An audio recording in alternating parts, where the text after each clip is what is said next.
Alright, so this is going to be part C, when you add more than the equivalence point. So in this case, you'll have to look at the question yourself. It says when you add 26 mils of NaOH, or base, the concentration of it is 0.3. Now, when you're adding more than equivalence point, this step is actually very easy.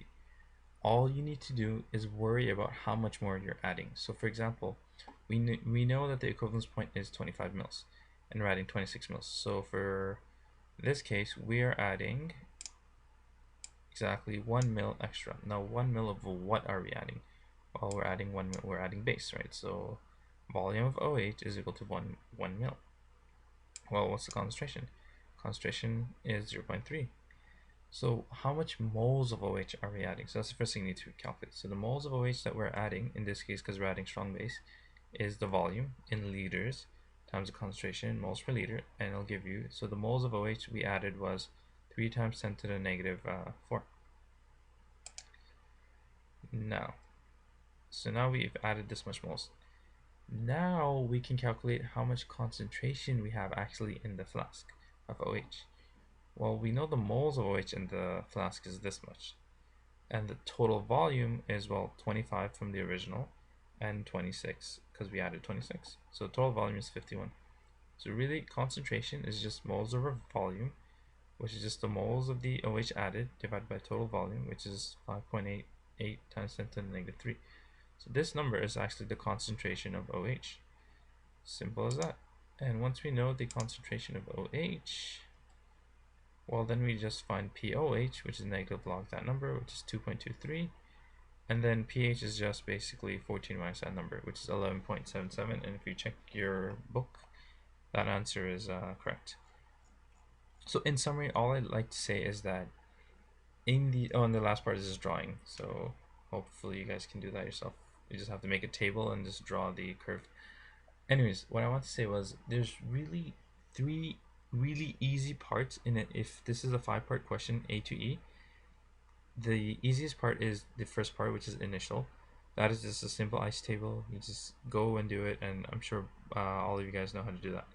Second easy part is when you're adding half of the equivalence point, because then all you need to do to calculate pH is negative log of the Ka or Kb.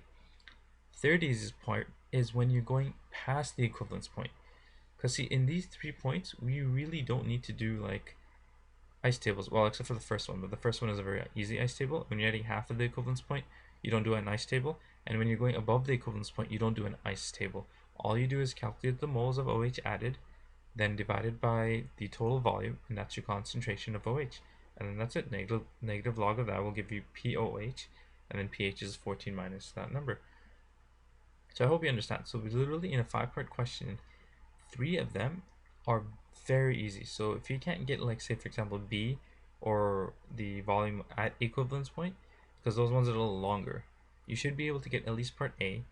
If they ask for half of the volume when you add half of the equivalence point, if they ask for that, if they don't, then you can't really get marks for that.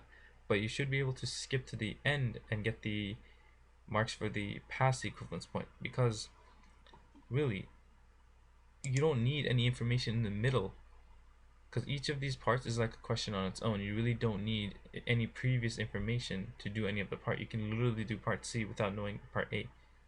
So like I said, so you should be able to do at least the initial part, which is just calculating pH without adding any base or acid, and then the equivalent half of the equivalence point, because it's just negative log, and then when it's above the equivalence point, where you just care for how much more volume you're adding than the equivalence point. Remember, to calculate the equivalence point is very easy.